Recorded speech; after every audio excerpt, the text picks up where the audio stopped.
Pourquoi toute la dynamique avec un partenaire évitant bascule-t-elle au moment précis où tu cesses de le poursuivre?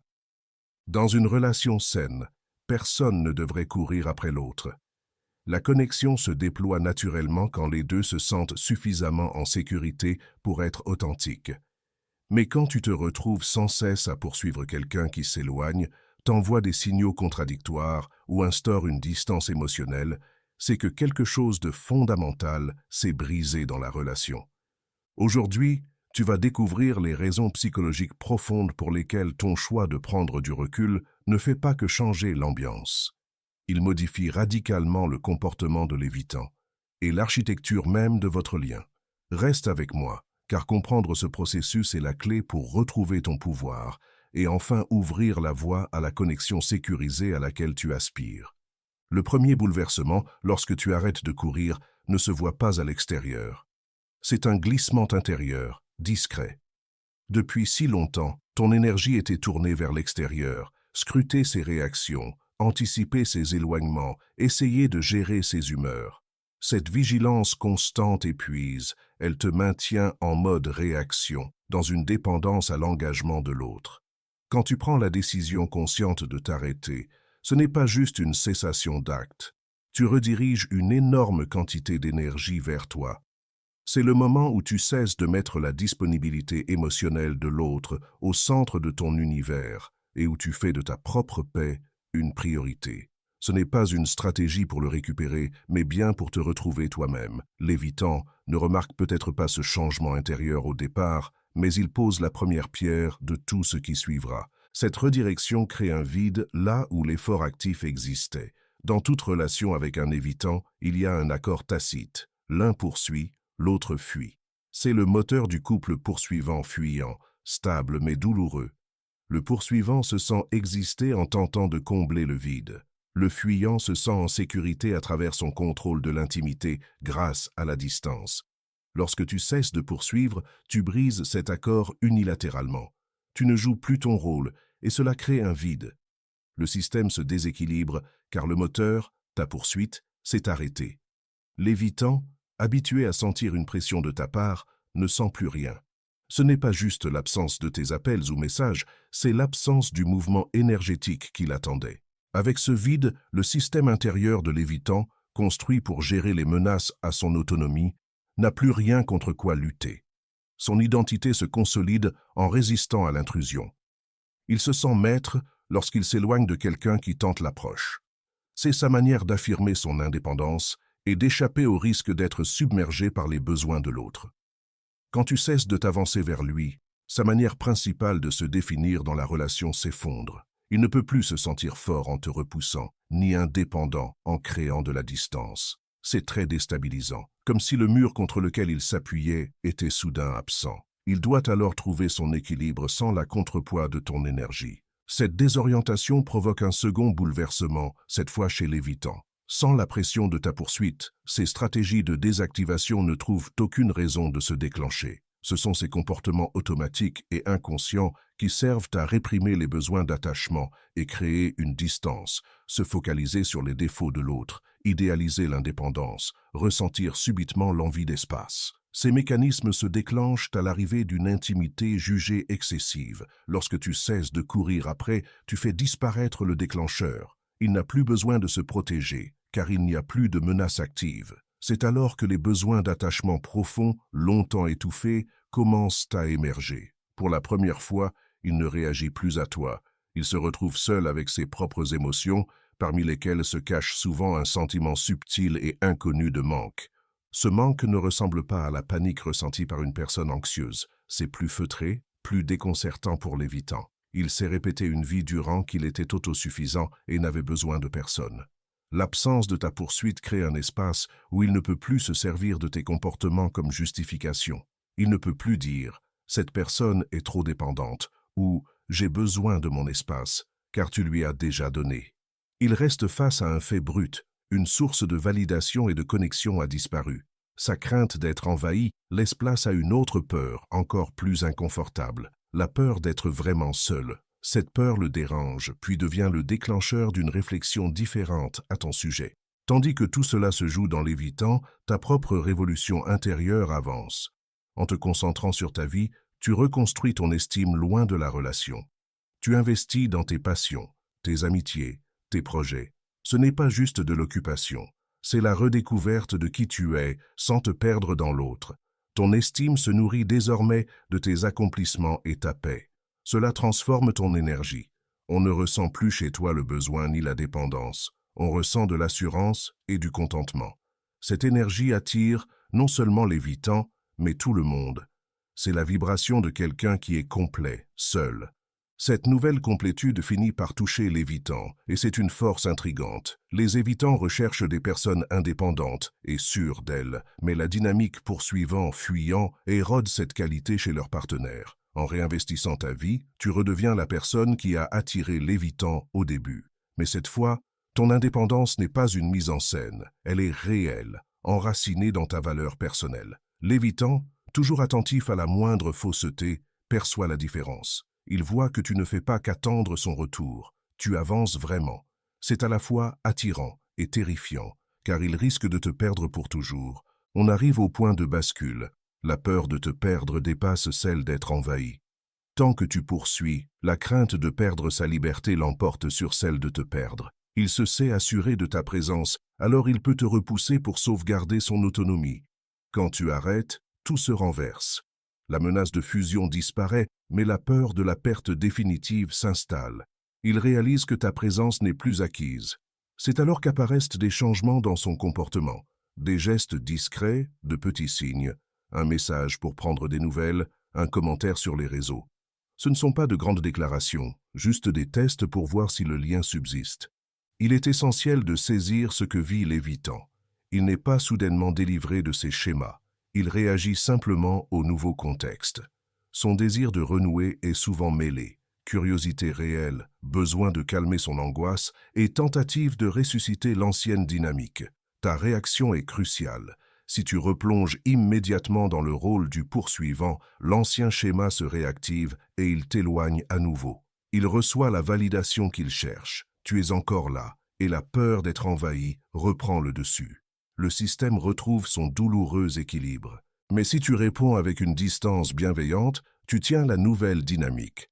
Tu ne l'ignores pas, ce n'est pas une punition, mais tu n'es plus disponible pour assouvir ses besoins sur le champ. Tu montres que recevoir de ces nouvelles te plaît, mais que ton bonheur ne dépend plus de son attention. C'est un message puissant. Tu proclames ta valeur. Tu indiques que s'il veut rester dans ta vie, il devra vraiment s'engager. Ce sont de nouvelles règles pour l'évitant, qui doit choisir, s'investir ou perdre le lien définitivement. C'est là que le vrai changement s'installe. En gardant tes limites et ton respect, tu apprends à l'évitant comment être dans une relation saine avec toi. Tu incarnes l'attachement sécurisé, démontrant qu'il est possible de connecter sans se perdre dans l'autre. C'est une leçon que l'évitant n'a sans doute jamais apprise. Son passé a fait de la relation un espace de contrôle et d'autopréservation. Désormais, il découvre que cela peut être respect mutuel et interdépendance. Ce n'est pas une leçon verbale, c'est une transmission énergétique. Il observe, il ressent et il intègre le nouveau modèle. Ce changement ne se fait pas en un jour, ni ne garantit que l'évitant va évoluer. Certains sont trop prisonniers de leur schéma et disparaissent, incapables d'assumer la perte de contrôle. Mais pour beaucoup, ton revirement est la seule chose qui a le pouvoir de transformer véritablement et durablement. C'est la disruption nécessaire pour qu'un nouveau modèle émerge. Il doit commencer à se demander ce qu'il veut vraiment, et plus seulement ce qu'il évite. Et toi, dans tout cela, le plus grand changement, ce n'est pas ce que tu lui fais, mais ce que tu t'offres à toi-même. Tu te libères du cycle d'angoisse et de validation. Tu apprends que ta valeur n'est pas définie par la capacité de l'autre à t'aimer. Tu construis une vie riche et lumineuse à tes propres conditions. Depuis cette plénitude, tu abordes tes relations, y compris avec l'évitant, dans la force et la sécurité. Tu n'es plus quelqu'un d'incomplet à la recherche d'un complément. Tu viens en tant qu'être entier, prêt à partager avec qui saura faire le chemin également. Voici la grande paradoxe de la dynamique poursuivant-fuyant. La seule façon d'obtenir la proximité désirée est d'accepter de la lâcher. La seule manière de faire venir un évitant vers toi est de cesser de t'avancer vers lui. C'est une leçon profonde sur le détachement et l'amour de soi, sur la conscience que l'on ne contrôle pas l'autre, mais bien soi-même. En choisissant de stopper la poursuite et de te centrer sur toi, tu crées l'espace pour une dynamique nouvelle. C'est un changement qui part de toi, mais qui peut tout transformer. Regardons les ressorts de ce bouleversement, car au-delà de l'énergie ou de l'attraction, il s'agit de psychologie fondamentale du contrôle. Le modèle poursuivant-fuyant est avant tout une lutte de pouvoir. Le poursuivant tente de maîtriser l'intimité par la proximité, l'évitant par la distance. Tant que les deux jouent à ce jeu, le système reste stable, douloureux mais prévisible. L'évitant sait que s'il s'éloigne, tu le poursuivras. Tu sais que si tu poursuis, il s'éloignera. Chacun confirme l'autre dans son rôle, et le cycle se perpétue. Quand tu cesses de poursuivre, tu ne renonces pas seulement à contrôler l'intimité, tu tournes le dos à tout le jeu, tu déclares « je ne joue plus, je prends la responsabilité de mon bonheur et je lâche la volonté de te contrôler ». C'est profondément déstabilisant pour l'évitant, car il fonde sa sécurité sur le contrôle du lien. C'est lui qui décide du degré de proximité, qui détient le pouvoir de l'affection. Quand tu ne cherches plus son attention, tu lui retires ce pouvoir. Tu deviens une inconnue dans son équation. Et pour qui a besoin de la prévisibilité pour se sentir en sécurité, l'imprévu est terrifiant. La perte de contrôle peut susciter une étonnante réaction, un regain d'intérêt. Ce n'est pas au début romantique ou émotionnel, c'est mental. Il doit comprendre ce qui a changé, saisir les nouvelles règles. Voilà pourquoi il entame parfois ce qui ressemble à une poursuite. Il ne le fait pas nécessairement parce que tu lui manques, mais parce qu'il veut récupérer le contrôle. Il espère une réaction, vérifier s'il peut encore guider tes émotions. Si tu réagis avec soulagement et enthousiasme, tu lui rends le pouvoir désiré. Il constate ton attente et l'ancien schéma reprend facilement. Voilà pourquoi ton détachement doit être constant et sincère. Il ne s'agit pas de froideur ni de sanction, mais de te tenir hors du jeu de pouvoir. Par tes actes, tu montres que la partie est finie. Tu ne joues plus. Il se retrouve alors devant cette nouveauté. S'il veut rester, ce ne sera plus uniquement sur ses conditions, mais selon des règles où le pouvoir se partage et où chacun voit ses besoins respectés. C'est effrayant pour lui, mais la seule route vers une relation saine. Il doit accepter d'abandonner le contrôle absolu et d'accueillir l'incertitude d'un rapport équilibré. C'est un chemin long et ardu, qui demande patience et fermeté. Parfois, tu auras envie de succomber à tes anciens réflexes, quand un geste doux ravivera ton espoir et ton désir d'aller vers lui. Mais il faut se souvenir que le changement réel demande du temps. C'est ainsi, peu à peu, qu'une nouvelle façon de vivre la relation se construit à partir de ta détermination à te choisir et à préserver ta paix. C'est choisir sa tranquillité au lieu d'une validation fugace. Passer d'une poursuite à la priorité de soi n'est pas seulement une victoire personnelle, c'est un séisme pour tout le système émotionnel de l'évitant. Il a besoin que le poursuivant soit toujours là pour valider son indépendance. Cette validation lui permet de se croire autosuffisant. Il doit croire que c'est lui qui choisit la solitude, pas qu'on l'abandonne. Ta quête, bien que douloureuse, alimente ce récit. Elle confirme sa désirabilité, son contrôle et le bien fondé de son éloignement. Quand tu retires ta poursuite, tu lui invisibilises le miroir de cette image du fort, toujours poursuivi. Sa première réaction est souvent la confusion, bientôt suivie d'un trouble subtil et grandissant. Il voit son système d'attachement se déclencher, mais d'une façon inconnue et inconfortable. Pour l'anxieux, l'activation signifie l'urgence de connecter. Pour l'évitant, c'est le besoin de distance. Mais une fois la poursuite arrêtée, l'évitant se retrouve avec une activation sensible. Il ne peut s'éloigner car tu ne cours plus après lui. Il ne peut plus focaliser sur tes défauts car tu n'es plus assez proche. Il doit affronter ce malaise du besoin, qu'il a refoulé toute sa vie. Ce malaise est le vrai moteur du changement. Il force l'évitant à remettre tout en question, à douter de la solidité du lien, à se dire qu'il s'est peut-être trompé. La crainte d'être envahi, jadis dominante, s'équilibre alors peu à peu avec celle de la perte. Et cette peur est puissante justement parce qu'elle menace sa croyance en l'autosuffisance. Te perdre, c'est perdre une source fiable de validation, de réconfort et de lien, même s'il n'y puisait que selon ses règles. L'idée de devoir recommencer avec quelqu'un d'autre pour revivre le même cycle le lasse d'avance. Plus encore, te voir évoluer vers une relation saine remet en cause son système de croyance. Concrètement, cette remise en question n'est pas un aveu d'amour spontané et théâtral. Ce sont plutôt des gestes de test, un message sur un sujet banal, un mème ou une question sans lien avec votre lien. Il ne revient pas s'excuser ou s'engager. Il vérifie seulement si l'ancien modèle est encore possible. Il cherche à savoir si tu attends, reste investi, est prêt à porter encore la relation. Ta réaction à ces tests déterminera la suite. Si tu réponds avec enthousiasme, tu lui confirmes son idée. Il peut s'éloigner à sa guise et tu seras là. Cela calme son trouble et lui permet de revenir à sa distance confortable. Le cycle recommence. La clé est la neutralité chaleureuse. Être aimable et courtois, présent sans livrer ton cœur. Tu affiches clairement que ton temps est précieux, que tu es heureux et engagé dans ta vie, mais ouvert à une relation bâtie sur le respect mutuel et l'effort. Tu ne le sanctionnes pas par le silence, mais ne lui offres pas non plus un accès immédiat à ton intimité. La neutralité chaleureuse, c'est incarner l'attachement sécurisé. Tu lui montres à quoi ressemble une personne équilibrée et respectueuse d'elle-même.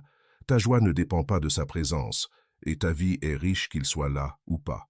Cela bouleverse l'évitant, qui va devoir hausser son niveau d'investissement. Il ne peut plus s'appuyer sur l'ancien schéma où peu d'efforts suffisaient. Pour rester dans ta vie, il doit se montrer vulnérable et apporter du vrai à la relation. La perte de contrôle n'est pas soudaine. C'est une prise de conscience lente et difficile. Ce contrôle était possible uniquement grâce à ta poursuite prévisible. Quand elle disparaît, le contrôle aussi. Il ne peut plus prédire tes mouvements ni se servir de ton émotion pour se justifier. Cette incertitude heurte sa soif de sécurité et l'oblige à porter le fardeau de ses propres besoins d'attachement, plutôt que de les projeter sur toi. Perdre ce contrôle l'oblige à questionner sa propre histoire d'autosuffisance. Il s'est répété pendant des années qu'il n'avait besoin de rien ni de personne. Ton retrait l'oblige à revoir cette affirmation. Quand le manque de ton absence se fait sentir, il ne peut l'ignorer comme une gêne superficielle. Il doit reconnaître sa vulnérabilité, contraire à ses croyances.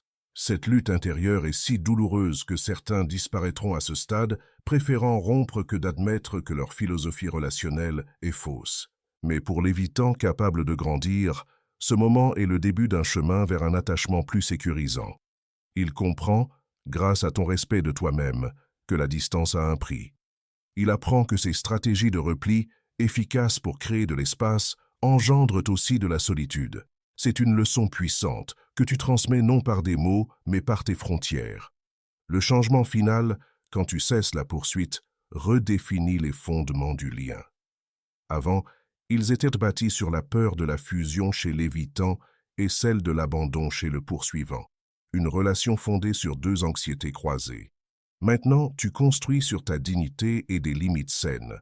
Tu indiques que la seule relation acceptable est celle où chacun est entier, autonome et prêt à faire l'effort de se rejoindre vraiment. C'est une révolution et la seule façon de passer du cycle douloureux à une connexion possible et saine. Ce nouveau socle demande un engagement continu pour ton bien-être. Même si l'évitant tente de revenir, tu ne lui sacrifies pas tout. Tu gardes ton agenda, tes priorités et tes limites. Tu ne fais pas cela pour manipuler, mais parce que c'est le mode de vie d'une personne sécurisée. Celle-ci ne construit pas sa vie autour de la présence de l'autre. Elle intègre la relation dans une existence déjà pleine. C'est l'énergie que l'évitant doit percevoir. La connexion n'est pas une menace de dissolution. Le retour de l'évitant, s'il a lieu, se manifeste souvent par de petits pas timides. Il teste ses limites et sa propre capacité à l'intimité. Il peut encore s'éloigner, même après avoir repris contact. Ce n'est pas un échec de ta stratégie. C'est le signe que son système interne peine à s'adapter. Ta réponse doit rester constante, chaude, mais détachée. Tu reconnais son retrait sans le poursuivre. Tu lui laisses l'espace sans t'arrêter pour l'attendre. Tu continues ta vie, fort de ta complétude, peu importe sa présence. Tout ce processus montre que l'on ne peut soigner que ce qui nous appartient. L'évitant doit reconnaître son propre trouble face à l'intimité et le poursuivant son angoisse de la perte. En arrêtant la poursuite, tu assumes ton propre chemin, choisissant de faire face au risque de perdre au lieu de t'accrocher à une relation douloureuse. Ce choix te donne le pouvoir de transformer la dynamique. Tu ne miseras plus sur le changement de l'autre. Tu changes l'environnement relationnel. Le jour où tu arrêtes de poursuivre un évitant, c'est le jour où tu vois la relation pour ce qu'elle est. Tu le vois non comme un prix à gagner, mais comme un être en combat avec lui-même. Tu comprends la dynamique non comme un échec de ton amour, mais comme le résultat logique de deux anxiétés croisées. Cette lucidité est ta plus grande récompense. Elle te permet de choisir depuis la force et la dignité, et non depuis la peur ou le besoin. C'est ce changement qui rend tout possible. Ce changement n'est durable que si ton engagement envers toi l'est aussi. Le système de l'évitant détecte tout changement d'énergie. Si tu recommences à poursuivre, il reprendra ses distances. Le nouveau modèle exige une vigilance constante et un centrage sur ta vie. Ce n'est pas une technique temporaire, c'est une nouvelle manière d'être, la manière sécurisée d'être. Et c'est la seule façon de créer un lien réel, fondé sur la connexion plutôt que sur l'évitement de la douleur. L'évitant capable de grandir verra un jour la valeur de cette nouveauté. Il comprendra que ton respect n'est pas une menace, mais une base solide. Il verra que ton indépendance n'est pas de l'indifférence, mais de la santé. Il réalisera que l'intimité véritable n'est pas la fusion de deux êtres en un, mais la rencontre de deux personnes entières. C'est ce qu'il souhaite secrètement, même s'il n'ose l'avouer. Ta décision d'arrêter la poursuite est le premier pas pour lui montrer que cette connexion est possible, à condition qu'il ose te rejoindre. Le bouleversement ultime, c'est de voir que l'issue de la relation ne définit plus ta valeur, que l'évitant revienne sainement ou disparaisse à jamais. Tu restes tout. Tu as fait le travail, rompu le cycle. Tu t'es choisi eu. Et ce choix est l'acte suprême d'amour envers toi-même, un amour qui ne dépend plus de la présence ou de l'approbation de l'autre. C'est la liberté que tu recherchais vraiment et la vraie source du changement. Poursuivre l'évitant était une distraction de ta quête de complétude. Le jour où tu cesses la poursuite, tu commences à te poursuivre toi-même, et c'est le vrai grand pas. Cet engagement implique de comprendre que le comportement évitant ne reflète pas ta dignité. Sa distance traduit sa lutte intérieure avec l'intimité. Quand il s'éloigne, il ne te juge pas, il se protège. En comprenant cela, tu enlèves la douleur du rejet. Tu cesses de personnaliser sa fermeture. C'est un pas immense vers l'indépendance affective. Tu n'autorises plus son trouble à gouverner tes émotions. L'évitant, à son tour, doit affronter les conséquences de ses actes.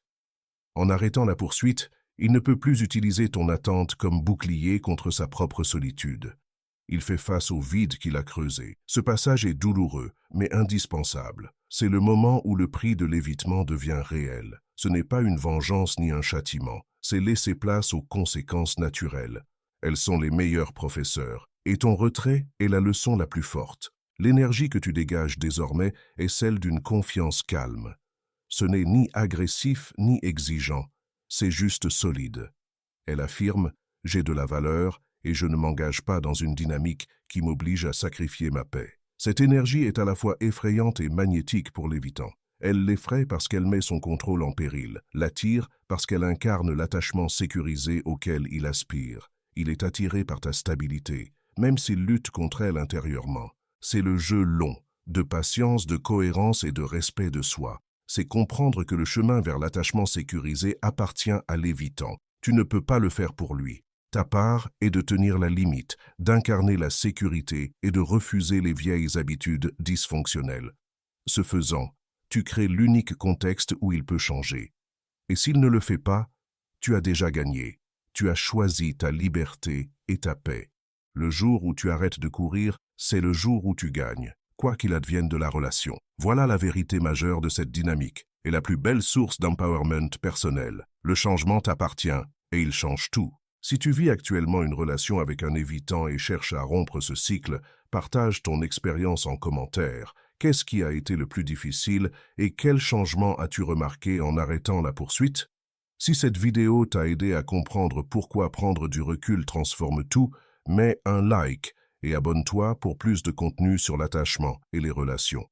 Merci d'avoir regardé.